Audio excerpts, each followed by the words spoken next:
ಕೃಷಿ ಮಾರುಕಟ್ಟೆ ಸಚಿವರಾದ ಸನ್ಮಾನ್ಯ ಶ್ರೀ ಶಿವಾನಂದ ಪಾಟೀಲ್ ರವರು ತಮ್ಮೆಲ್ಲರನ್ನು ಉದ್ದೇಶಿಸಿ ಸ್ವಾಗತವನ್ನು ಮಾಡಲಿದ್ದಾರೆ.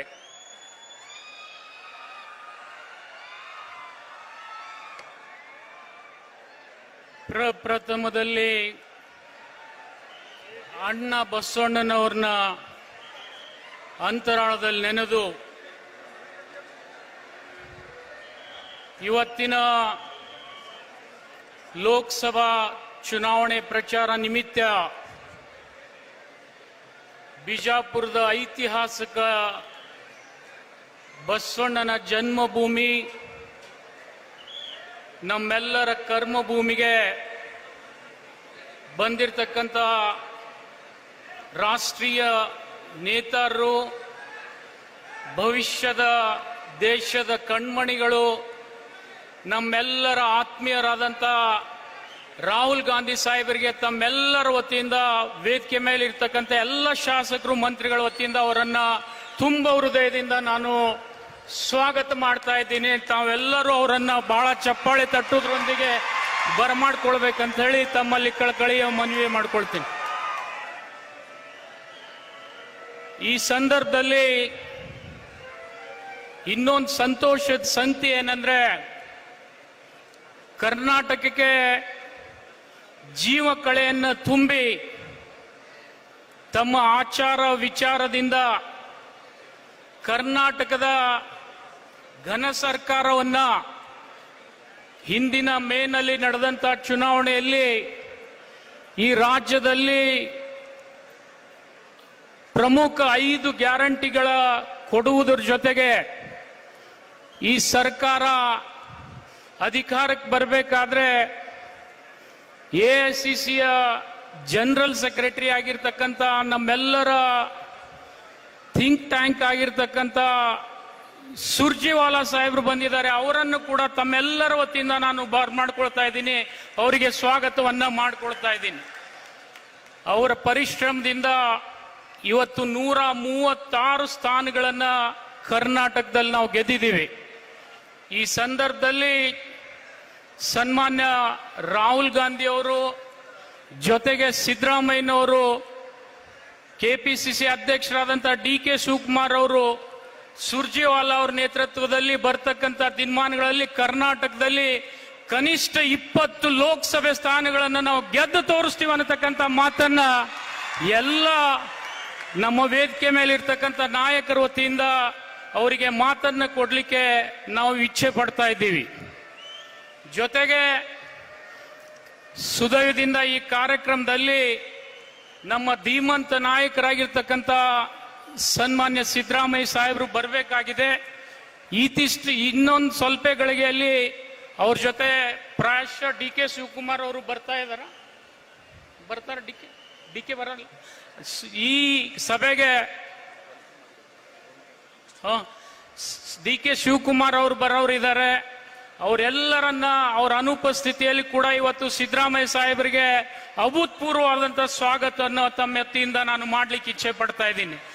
ಜೊತೆಗೆ ಈ ಕಾರ್ಯಕ್ರಮವನ್ನ ನೆರವೇರಿಸಿ ಈ ಭಾಗದ ಜನರಿಗೆ ಒಂದು ದಿಕ್ಕನ್ನ ದಿಸೆಯನ್ನ ತೋರಿಸ್ತಕ್ಕಂಥ ಕಾರ್ಯಕ್ರಮದಲ್ಲಿ ನಮ್ಮ MB ಪಾಟೀಲ್ ಇದ್ದಾರೆ, ಹಿರಿಯರಾದಂಥ ಅಪ್ಪಾಜಿ ನಾಡಗೌಡರಿದ್ದಾರೆ, ಜೊತೆಗೆ ಅಶೋಕ್ ಮನುಗುಳಿ ಇದ್ದಾರೆ, ನಮ್ಮೆಲ್ಲರ ಆತ್ಮೀಯರಾದಂಥ ನಮ್ಮ ಯಶವಂತರೇಗೌಡ ಪಾಟೀಲ್ ಇದ್ದಾರೆ, ಜೊತೆಗೆ ಸುನೀಲ್ ಗೌಡ ಪಾಟೀಲ್ ಇದ್ದಾರೆ, ಜೊತೆಗೆ ನಮ್ಮ ಆತ್ಮೀಯರಾದಂಥ ಕಟಕ್ದೊಂಡವರಿದ್ದಾರೆ, ಜೊತೆಗೆ ವಿಧಾನ ಪರಿಷತ್ ಸದಸ್ಯರಾದಂಥ ಪ್ರಕಾಶ್ ರಾಠೋಡ್ ಇದ್ದಾರೆ, ಅದ್ರ ಜೊತೆಗೆ ಅಮೀದ್ ಮುಸ್ರಿಫ್ ಅವರಿದ್ದಾರೆ, ಅವ್ರ ಜೊತೆಗೆ ಭಾಗವಾನ್ ಅವರಿದ್ದಾರೆ, ಹಾಗೆ ಮಾಜಿ ಶಾಸಕರಾದಂಥ ಸುಣಗಾರ್ ಅವರಿದ್ದಾರೆ. ಅವರಿಗೂ ಕೂಡ ನಾನು ಸ್ವಾಗತವನ್ನು ಮಾಡೋದ್ರ ಜೊತೆಗೆ ಜಿಲ್ಲಾ ಅಧ್ಯಕ್ಷರಾದಂಥ ಲೋಣಿ ಮಲ್ಲು ಅವರಿಗೂ ಕೂಡ ನಾನು ಸ್ವಾಗತ ಮಾಡಿ ನಮ್ಮೆಲ್ಲರ ಆತ್ಮೀಯರಾದಂಥ ಅಬ್ಸರ್ವರ್ ಆದಂಥ ಸಯ್ಯದ್ ಅವರನ್ನ ಸ್ವಾಗತ ಮಾಡಿ ನನ್ನ ಸ್ವಾಗತ ಭಾಷಣ ಮುಗಿಸ್ತಾ ಇದ್ದೀನಿ.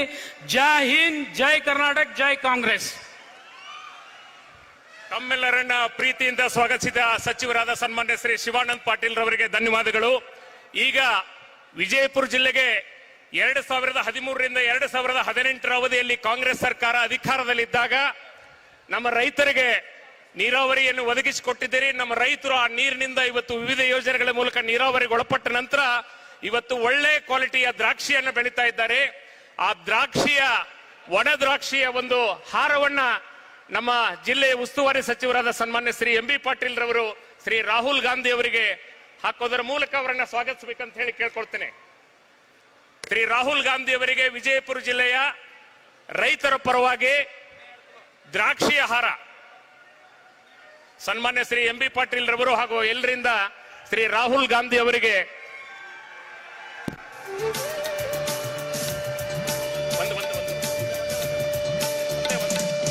ಅದೇ ರೀತಿ ಎಐಸಿಸಿಯ ಪ್ರಧಾನ ಕಾರ್ಯದರ್ಶಿಗಳಾದ ಶ್ರೀ ಸುರ್ಜೇವಾಲಾ ಅವರಿಗೆ ಶ್ರೀ ಶಿವಾನಂದ್ ಪಾಟೀಲ್ ರವರು ಮಾಲಾರ್ಪಣೆಯನ್ನು ಮಾಡಲಿದ್ದಾರೆ. ದ್ರಾಕ್ಷಿಯ ಹಾರವನ್ನು ಹಾಕಿ ಅವರನ್ನ ಸ್ವಾಗತವನ್ನು ಕೊಡಲಿದ್ದಾರೆ.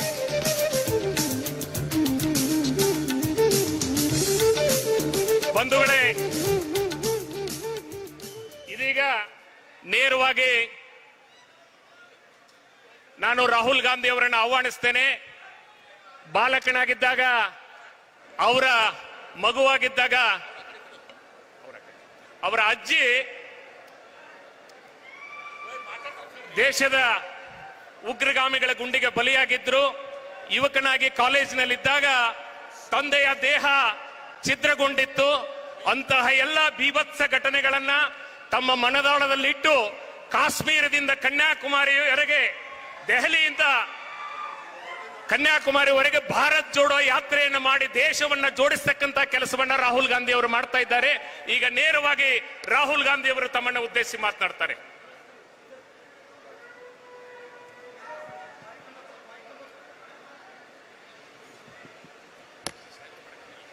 रणदीप सुरजेवाला जी, रणदीप सुरजेवाला ಅವರೇ, रणदीप सुरजेवाला जी, सिद्धरमैया जी, एमबी पाटिल जी, शिवानंद पाटिल जी, नाडा गाडव जी, गौडा पाटिल जी, अशोक मनुगुले जी, विट्ठल जी, प्रकाश राठौड़ जी, सुनील गौडा जी, मल्लिकार्जुन लोनी जी, स्टेज पे कांग्रेस पार्टी के सीनियर नेता,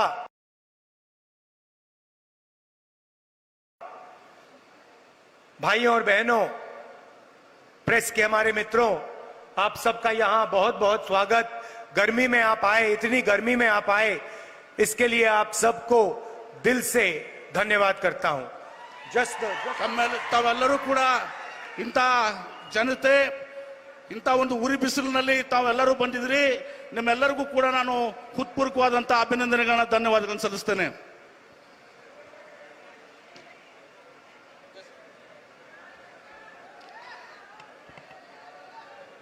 देखिए,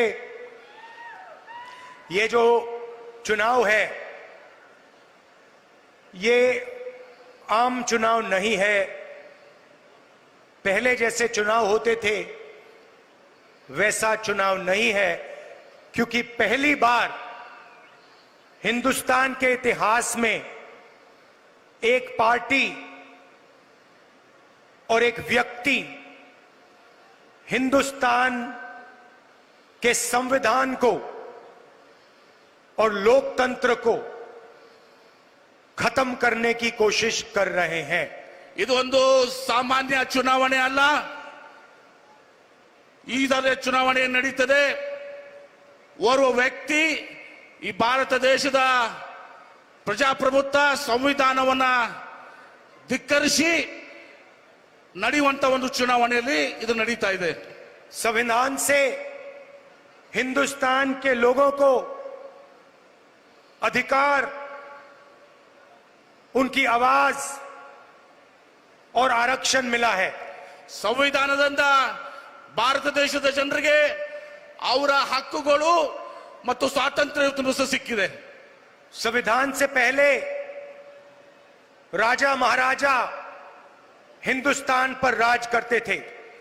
ಸಂವಿಧಾನದಲ್ಲಿ ಮೊದಲು ರಾಜು ಮಹಾರಾಜರು ಈ ಭಾರತ ದೇಶದಲ್ಲಿ ಹಿಂದೂಸ್ತಾನದಲ್ಲಿ ಆಡಳಿತ ಮಾಡ್ತಾ ಇದ್ರು. अगर आज हिंदुस्तान के गरीब लोगों के पास, पिछड़ों के पास, दलितों के पास, आदिवासियों के पास अधिकार हैं, आवाज है तो संविधान ने ये आवाज और ये अधिकार दिए हैं। ಇವತ್ತು ಬಡ ಜನರ, ಹಿಂದುಳಿದವರ, ದಲಿತರ, ಅಲ್ಪಸಂಖ್ಯಾತರ, ಸಾಮಾನ್ಯ ಜನರ ಹತ್ರ ಸಹ ಧ್ವನಿಯಾಗಿ ಇವತ್ತೇನಾದ್ರೂ ಇದ್ರೆ, ಅಧಿಕಾರ ಇದ್ರೆ ಅದು ಸಂವಿಧಾನದ ವತಿಯಿಂದ ಇದೆ. तो एक तरफ नरेंद्र मोदी संविधान को खत्म करने की कोशिश कर रहे हैं। उनके एमपीज ने साफ कह दिया है कि अगर वो चुनाव जीतेंगे तो संविधान को बदल देंगे और रद्द कर देंगे। ಇವತ್ತು ನರೇಂದ್ರ ಮೋದಿ ಅವರು, ಬಿಜೆಪಿ ಅವರು ಈ ಸಂವಿಧಾನವನ್ನ ನಾಶ ಮಾಡ್ಲಿಕ್ಕೆ ಹೊಂಟಿದ್ದಾರೆ. ಅವರು ತಮ್ಮ ಮಾತುಗಳಲ್ಲಿ ಹೇಳಿದ್ದಾರೆ, ಎಂಪಿ ಅವರು ಹೇಳಿದ್ದಾರೆ, ಇವತ್ತು ನಾವು ಅವ್ರ ಅಧಿಕಾರಕ್ಕೆ ಮತ್ತೆ ಬಂದ್ರೆ ಈ ಸಂವಿಧಾನವನ್ನ ನಾಶ ಮಾಡ್ತೀವಿ, ಬದಲಾವಣೆ ಮಾಡ್ತೀವಿ ಅಂತ ಹೇಳಿ. एक तरफ वो लोग और दूसरी तरफ कांग्रेस पार्टी और इंडिया अलायंस जो संविधान को, बसवना जी की विचारधारा को बचाने की कोशिश कर रहे हैं। ಒಂದ್ ಕಡೆ ಈ ಭಾರತೀಯ ಜನತಾ ಪಕ್ಷ, ಈ ಮೋದಿ ಅವರು, ಇನ್ನೊಂದ್ ಕಡೆ ನಮ್ಮ ಕಾಂಗ್ರೆಸ್ ಪಕ್ಷ ಇವತ್ತು ಈ ದೇಶದ ಸಂವಿಧಾನವನ್ನ ಇಂಡಿಯಾ ಅಲಯನ್ಸ್ ಜೊತೆಗೂಡಿ ಇವತ್ತು ರಕ್ಷಣೆ ಮಾಡಲಿಕ್ಕೆ ಹೊರಟಿದೆ. नरेंद्र मोदी जी ने पिछले 10 साल 20-25 लोगों को अरबपति बनाया है। हिंदुस्तान का पूरा धन उन्होंने उन व्यक्तियों को दिया। ನರೇಂದ್ರ ಮೋದಿ ಅವರು ಕಳೆದ 10 ವರ್ಷಗಳಲ್ಲಿ 20-25 ದೊಡ್ಡ ಶ್ರೀಮಂತರನ್ನ ಹುಟ್ಟಾಕಿದ್ದಾರೆ. ಭಾರತ ದೇಶದ ಸಂಪತ್ತಿ ಈ 20-25 ಜನರ ಕೈಯಲ್ಲಿದೆ. पूरा का पूरा फायदा नरेंद्र मोदी जी ने अदानी जैसे लोगों को दिया है। हिंदुस्तान के एयरपोर्ट, हिंदुस्तान के पोर्ट, हिंदुस्तान का इंफ्रास्ट्रक्चर, डिफेंस की इंडस्ट्री, सोलर पावर की इंडस्ट्री, विंड पावर की इंडस्ट्री, पूरा का पूरा नरेंद्र मोदी जी ने अदानी और अदानी जैसे लोगों को पकड़ा दिया है। ಇವತ್ತು ಅದಾನಿ ಅವರಿಗೆ ಈ ಭಾರತ ದೇಶದ ಎಲ್ಲ ಸಂಪತ್ತನ್ನು, ನಮ್ಮಲ್ಲಿರುವಂತಹ ದೊಡ್ಡ ದೊಡ್ಡ ಕಂಪನಿಗಳನ್ನ, ಇವತ್ತು ಅದು ಸೋಲಾರ್ ಎನರ್ಜಿ ಇರಬಹುದು, ಇವತ್ತು ನಮ್ಮ ವಿಮಾನ ನಿಲ್ದಾಣಗಳಿರ್ಬಹುದು, ಇವತ್ತಿನ ಪೋರ್ಟ್ಗಳಿರ್ಬಹುದು, ಇವೆಲ್ಲವನ್ನು ಕೂಡ ಅದಾನಿ ಅವರಿಗೆ ಕೊಟ್ಟಿದ್ದಾರೆ. और गरीबों को कुछ नहीं मिला। ಬಡವರಿಗೆ ಏನೂ ಕೂಡ ಸಿಕ್ಕಿಲ್ಲ. कर्नाटक में हम 5 गारंटी देते हैं और आप जानते हो कि कर्नाटक में गरीबों को कितना फायदा हुआ है। ಕರ್ನಾಟಕ ರಾಜ್ಯದಲ್ಲಿ ನಾವು 5 ಗ್ಯಾರಂಟಿಗಳನ್ನ ಏನು ಕೊಟ್ಟಿದ್ದೀವಿ, ಅದರಿಂದ ಬಡವರಿಗೆ ಎಷ್ಟು ಅನುಕೂಲ ಆಗಿದೆ ಅನ್ನೋದು ತಾವು ಹೇಳಬೇಕು. ये देखो, ये जो आपने अभी ताली बजाई, ये प्रेस वाले कभी नहीं दिखाएंगे, क्योंकि ये प्रेस वाले गरीबों के नहीं हैं। ಇವತ್ತು ಜನ ಏನನ್ನು ಹರ್ಷೋದ್ಗಾರ ಮಾಡಿದ್ರಿ, ಚಪ್ಪಾಳೆ ಹೊಡೆದ್ರಿ, ಇದು ನಮ್ಮ ಕಾಂಗ್ರೆಸ್ ಪಕ್ಷಕ್ಕೆ, ನಮ್ಮ ನೀತಿಗೆ ಗ್ಯಾರಂಟಿ ಪರವಾಗಿದ್ದೀರಿ. ಇದನ್ನ ಪ್ರೆಸ್ನವರು ಕೂಡ ಅರ್ಥ ಮಾಡ್ಕೋಬೇಕು. ಈ ಪ್ರೆಸ್ನವರು ಇವತ್ತಿನ್ನೂ ಕೂಡ ಇವತ್ತು ನಮ್ಮ ಜೊತೆಗಿಲ್ಲ. ಇವರು गृह लक्ष्मी, गृह ज्योति, अन्नभाग्य, युवा निधि, शक्ति, ये 5 गारंटी हमने आपको दी, कर्नाटक के गरीब लोगों को दी। ಗೃಹ ಜ್ಯೋತಿ, ಗೃಹ ಲಕ್ಷ್ಮಿ, ಅನ್ನಭಾಗ್ಯ, ಶಕ್ತಿ ಮತ್ತು ಯುವ ನಿಧಿ, ಈ 5 ಗ್ಯಾರಂಟಿಗಳನ್ನ, ಯೋಜನೆಗಳನ್ನ ಕರ್ನಾಟಕ ರಾಜ್ಯದ ಜನತೆಗೆ ನಾವು ಕಾಂಗ್ರೆಸ್ ಸರ್ಕಾರ ಕೊಟ್ಟಿದ್ದೀವಿ. तो आप देखिए, वो अरबपति बनाते हैं, 25 अरबपति बनाए उन्होंने। ಅವರು ಕೋಟ್ಯಾಧೀಶರನ್ನ ಮಾಡ್ತಾರೆ, ಸೃಷ್ಟಿ ಮಾಡ್ತಾರೆ. 25 ಕೋಟ್ಯಾಧೀಶರನ್ನ ಅವರು ಹುಟ್ಟಾಕಿದ್ದಾರೆ. मैं आपको इस स्टेज से बता रहा हूं कि हमारी सरकार करोड़ों लाखपति बनाने जा रही है। ನಾನು ಈ ಒಂದು ಸಭೆಯನ್ನ ಇವತ್ತೊಂದು ಸಹ ಹೇಳ್ತೇನೆ, ನಮ್ಮ ಸರ್ಕಾರ, ನಮ್ಮ ಪಕ್ಷ ಇವತ್ತೊಂದು ಸಹ ಈ ಕರೋಡಿಪತಿಗಳನ್ನ ಹುಟ್ಟಾಕುವಂತದ್ದಲ್ಲ, ಕೆಲಸವನ್ನು ಮಾಡ್ತಾ ಇಲ್ಲ. जितना पैसा नरेंद्र मोदी जी ने अरबपतियों को दिया, उतना पैसा हम किसानों को, युवाओं को, गरीबों को, मजदूरों को देने जा रहे हैं। ಎಷ್ಟು ಕೋಟ್ಯಾಂತರ ಹಣ ಇವತ್ತು ಸಹ ನರೇಂದ್ರ ಮೋದಿ ಅವರು ಈ ಕೋಟ್ಯಾಧೀಶರಿಗೆ, ದೊಡ್ಡ ದೊಡ್ಡ ಉದ್ಯಮಿಗಳು ಕೊಟ್ಟಿದ್ದಾರೆ. ಅದನ್ನ ನಾವು ರೈತರಿಗೆ, ಬಡವರಿಗೆ, ಕೂಲಿ ಕಾರ್ಮಿಕರಿಗೆ, ಹಿಂದುಳಿದವರಿಗೆ ನಾವು ಕೊಡ್ಲಿಕ್ಕೆ ಬಯಸಿದ್ದೀವಿ. गृह लक्ष्मी स्कीम के बारे में प्रधानमंत्री ने कहा था कि अगर इसको कर्नाटक में लागू कर दिया जाए तो कर्नाटका बैंकरप्ट हो जाएगा। ಗೃಹಲಕ್ಷ್ಮಿ ಯೋಜನೆಯನ್ನ ನಾವು ಪ್ರಾರಂಭ ಮಾಡಿದಾಗ ನರೇಂದ್ರ ಮೋದಿ ಅವರು ಹೇಳಿದ್ರು ಈ ಗೃಹಲಕ್ಷ್ಮಿ ಯೋಜನೆಯಿಂದ ಕರ್ನಾಟಕ ರಾಜ್ಯ ದಿವಾಳಿ ಆಗ್ತದೆ ಅಂತೇಳಿ. कोई बैंकरप्ट नहीं हुआ। ಯಾವುದು ಕೂಡ ಕರ್ನಾಟಕ ರಾಜ್ಯ ದಿವಾಳಿ ಆಗಿಲ್ಲ. अब नरेंद्र मोदी जी आप सुनिए, ನರೇಂದ್ರ ಮೋದಿ ಅವರ ನೀವು ತಿಳ್ಕೊಳ್ಳಿ, ಕೇಳ್ಕೊಳ್ಳಿ. आज कर्नाटक की महिलाओं को 2000 रुपए प्रति महीना 24,000 रुपए मिलता है। ಇವತ್ತು ನರೇಂದ್ರ ಮೋದಿ ಅವರು ನೀವು ತಿಳ್ಕೊಳ್ಳಿ, ಕರ್ನಾಟಕ ರಾಜ್ಯದ ಮಹಿಳೆಯರಿಗೆ ಪ್ರತಿ ತಿಂಗಳು 2,000ದಂತೆ ವರ್ಷಕ್ಕೆ 24,000 ರೂಪಾಯಿ ಸಿಗ್ತದೆ. 1 करोड़ महिलाओं को कर्नाटक में 24,000 रुपए साल का मिलता है। 1 ಕೋಟಿ ಮಹಿಳೆಯರಿಗೆ ಕರ್ನಾಟಕ ರಾಜ್ಯದಲ್ಲಿ ವರ್ಷಕ್ಕೆ 24,000 ರೂಪಾಯಿ ಸಿಗ್ತದೆ.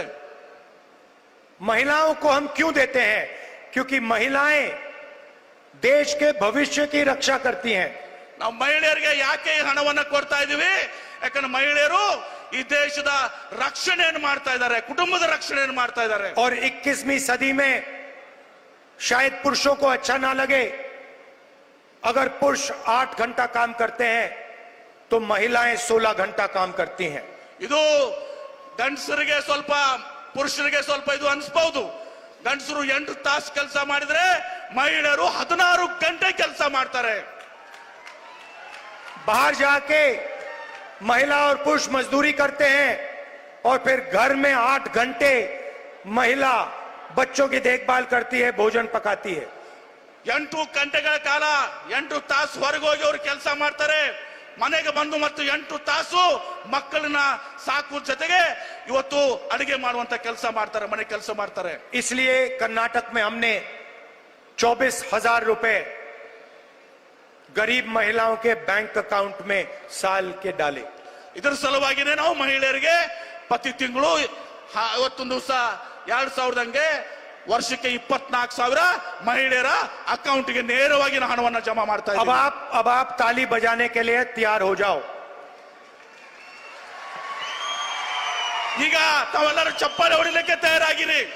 क्योंकि जो मैं अब आपको बोलने जा रहा हूं उससे जबरदस्त ताली बजने जा रही है। ಈಗ ನಾನು ಏನ್ ಹೇಳಕ್ ಹೊಂಟಿದ್ದೀನಿ, ಇದರಿಂದ ಬಹಳ ದೊಡ್ಡ ಚಪ್ಪಾಳೆಯನ್ನ ಇವತ್ತು ನೀವು ಹೊಡೆಯುವಂತದ್ದಾಗ್ತದೆ. चुनाव के बाद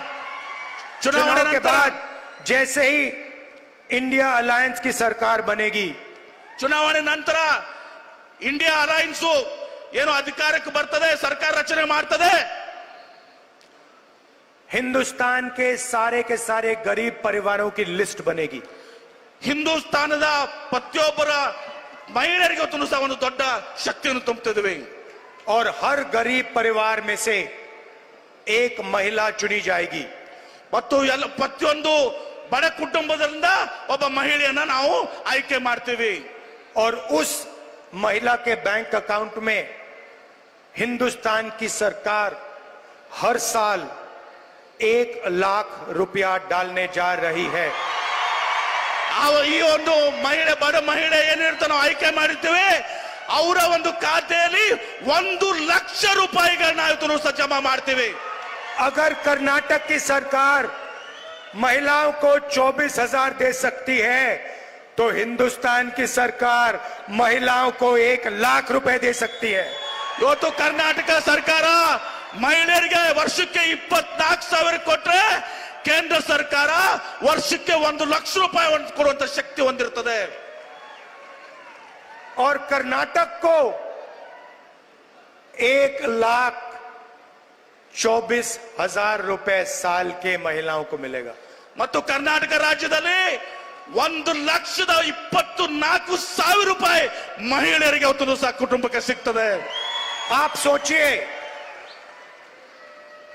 हर साल हर महीने 10,500 रुपए खटाखट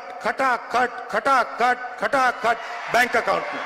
ತಾವು ವಿಚಾರ ಮಾಡ್ರಿ, ಪ್ರತಿ ತಿಂಗಳು 10,500 ರೂಪಾಯಿ ಕಟಾಕಟ್ ನಿಮ್ಮ ಜಮೆಗೆ ಕಾನೂನಿಗೆ ಇವತ್ತು ಸಹ ಅಕೌಂಟ್ಗೆ ಬರ್ತದೆ. एक कर्नाटक के सबसे गरीब परिवार सुबह उठेंगे, 1 तारीख को हर महीने सुबह उठेंगे और बैंक अकाउंट में सीधा महीने का 10,500 रुपए दिखाई देगा।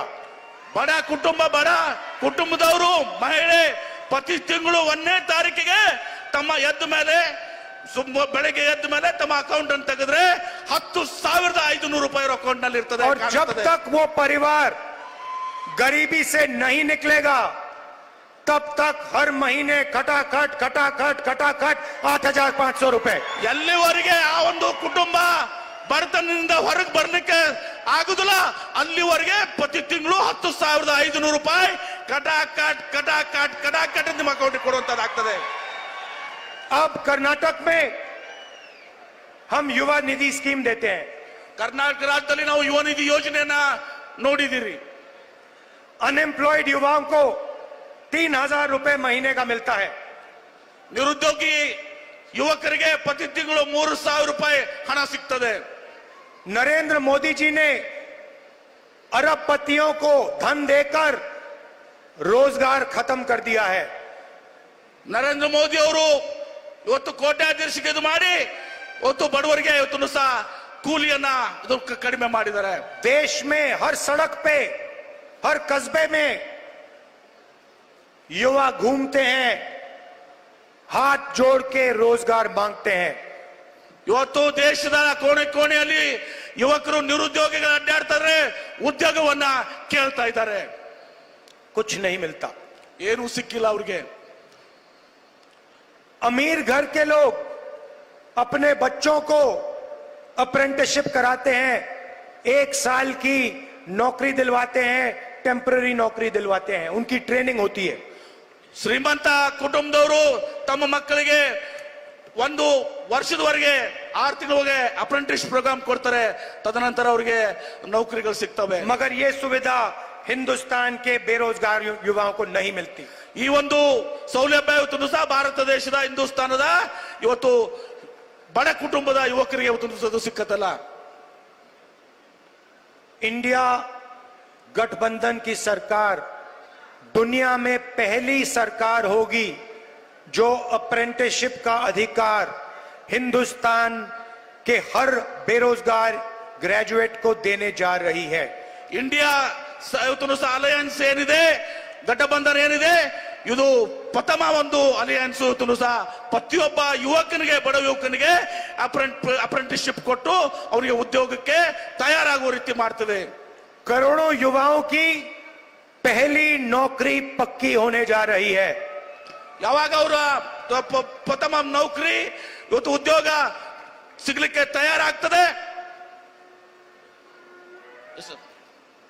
प्राइवेट सेक्टर में, पब्लिक सेक्टर में, सरकारी ऑफिसेज में, सरकारी अस्पतालों में हिंदुस्तान की सरकार युवाओं को अप्रेंटिसशिप देगी।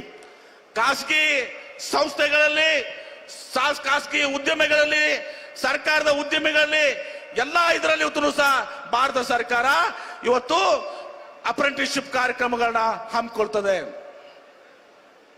Graduate, diploma holders, college graduate, university graduate को अधिकार होगा सरकार से 1 साल की नौकरी मांगने का।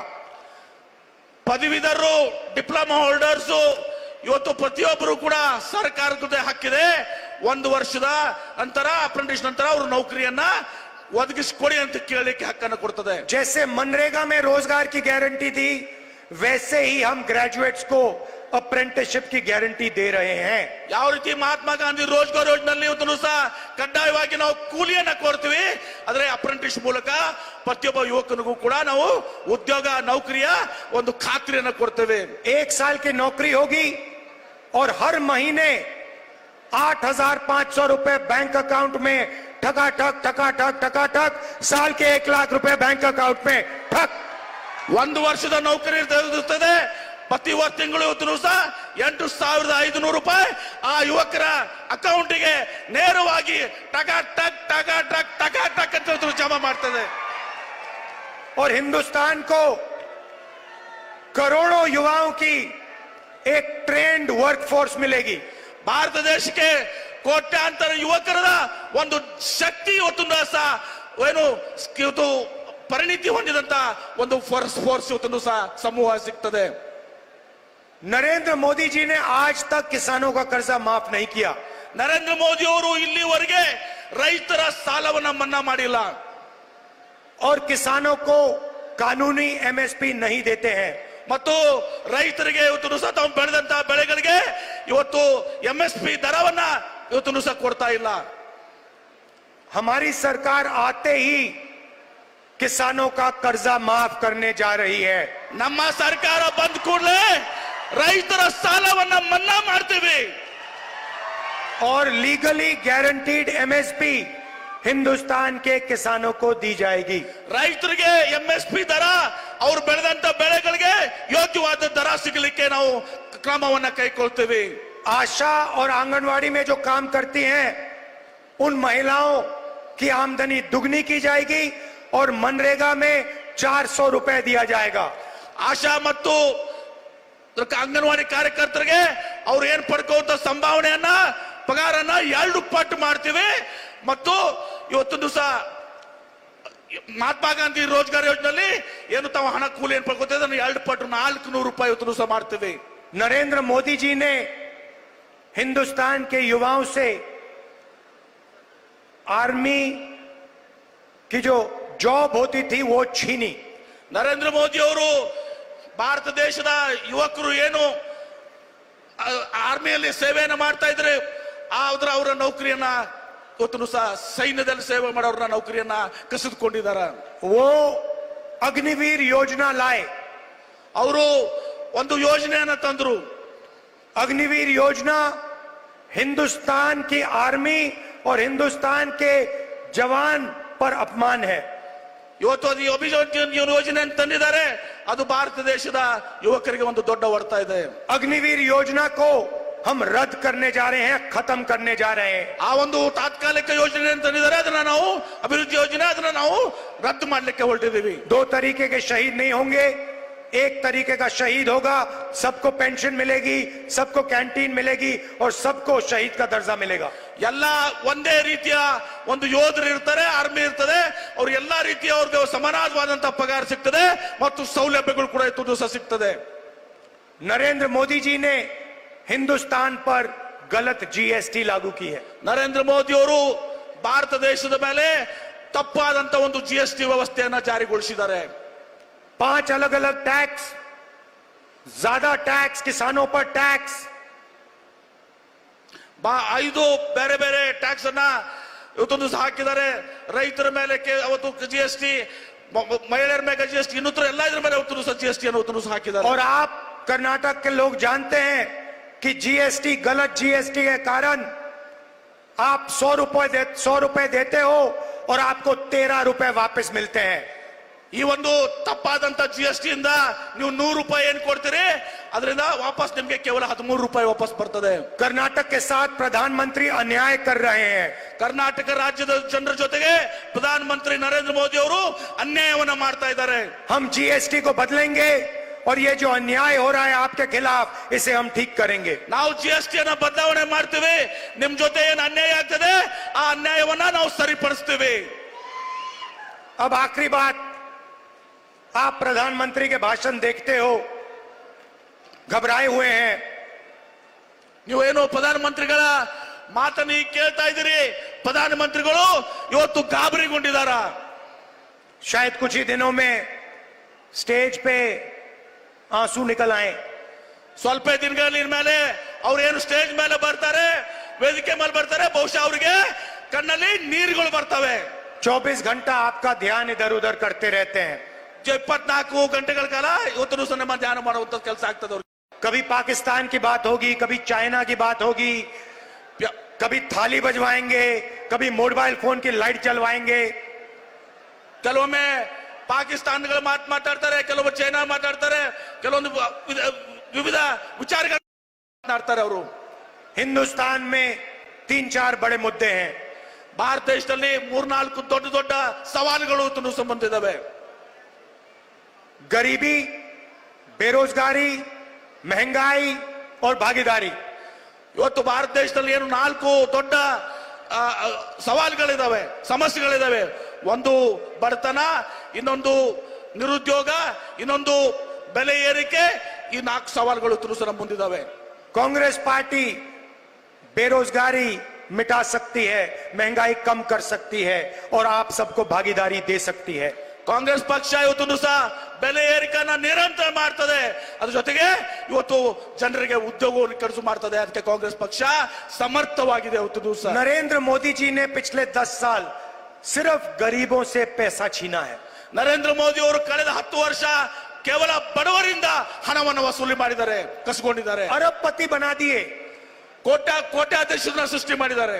22 लोग हैं जिनके पास उतना ही धन है जितना 70 करोड़ हिंदुस्तानियों के पास है. 22 ಅರಬಪತಿಗಳು, ಕೋಟ್ಯಾಧೀಶರು, ಉದ್ಯಮಿಗಳ ಹತ್ರ ಏನ್ ಹಣ ಇದೆ, ಅದು ಇನ್ನುಳಿದ ಭಾರತ ದೇಶದ ಇವತ್ತು 80% ಜನರ ಹತ್ರ ಇದೆ. हिंदुस्तान के 1% लोग 40% धन को कंट्रोल करे बैठे हुए हैं. ಭಾರತ ದೇಶದ ಕೇವಲ 1% ಜನ, 1% ಜನ ಇವತ್ತು 40% ಇವತ್ತು ಇದನ್ನ ನಮ್ಮ ಸಂಪತ್ತನ್ನು ಇವತ್ತು ನಿಯಂತ್ರಣ ಮಾಡ್ತಾ ಇದ್ದಾರೆ. और पिछड़ों, दलितों, आदिवासियों, गरीब जनरल कास्ट, माइनॉरिटी के लिए कहीं जगह नहीं है. ಮತ್ತು ಇದರಲ್ಲಿ ಹಿಂದುಳಿದವರಿಗೆ, ಅಲ್ಪಸಂಖ್ಯಾತರಿಗೆ, ದಲಿತರಿಗೆ, ಆದಿವಾಸಿಗಳಿಗೆ ಸ್ವಲ್ಪನೂ ಕೂಡ ಇದರಲ್ಲಿ ಸ್ಥಾನ ಇಲ್ಲ ಇವತ್ತು ಸಹ. सीधी सी बात है, मैं आपको सीधा एक लाइन में कह देता हूं.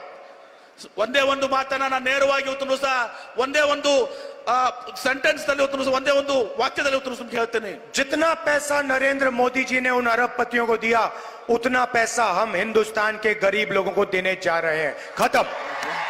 ಒಂದೇ ಒಂದು ವಾಕ್ಯದಲ್ಲಿ ಹೇಳ್ಬೇಕಂದ್ರೆ, ನರೇಂದ್ರ ಮೋದಿ ಅವರು ಏನೋ ಅವರು ದೊಡ್ಡ ದೊಡ್ಡ ಉದ್ಯಮಿಗಳಿಗೆ ಏನು ಕೊಟ್ಟಿದ್ದಾರೆ 26 ಜನರಿಗೆ, ಅದೇ ಹಣ ಇವತ್ತು ಸಹ ಭಾರತ ದೇಶದ ಪ್ರತಿಯೊಬ್ಬರಿಗೆ ಇವತ್ತು ಸಹ ನಾವು ಕೊಡುವಂತ ಕೆಲಸ ಮಾಡ್ತೇವೆ. मैं आप सबका दिल से धन्यवाद करता हूं. ನಾನು ಒಬ್ಬನ ಹೃದಯದ ಅಂತರದಿಂದ ತಮಗೆ ಧನ್ಯವಾದಗಳನ್ನು ಸಲ್ಲಿಸಲಿಕ್ಕೆ ಬಯಸ್ತೇನೆ. और खास तौर से हमारे जो कांग्रेस पार्टी के कार्यकर्ता हैं, ವಿಶೇಷವಾಗಿ ನಮ್ಮ ಕಾಂಗ್ರೆಸ್ ಪಕ್ಷದ ಕಾರ್ಯಕರ್ತರು ಏನಿದ್ದೀರಿ, जो बब्बर शेर हैं, जो बब्बर शेर हैं, ನೀವೇನು ಹುಲಿ ಸಿಂಹಗಳಿದ್ದೀರಿ.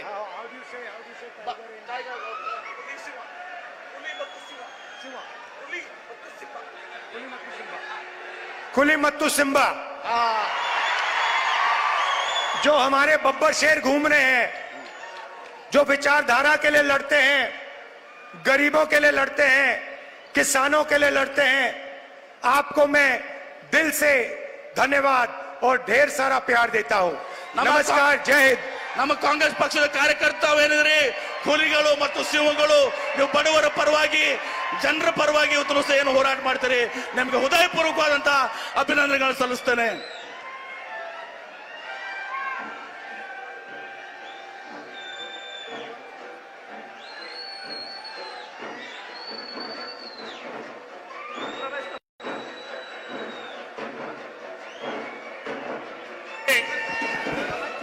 ಹಲೋ, ಇದೀಗ ತಮ್ಮನ್ನ ಉದ್ದೇಶಿಸಿ ಮಾತನಾಡಿದಂತ ಶ್ರೀ ರಾಹುಲ್ ಗಾಂಧಿ ಅವರಿಗೆ ಧನ್ಯವಾದಗಳು.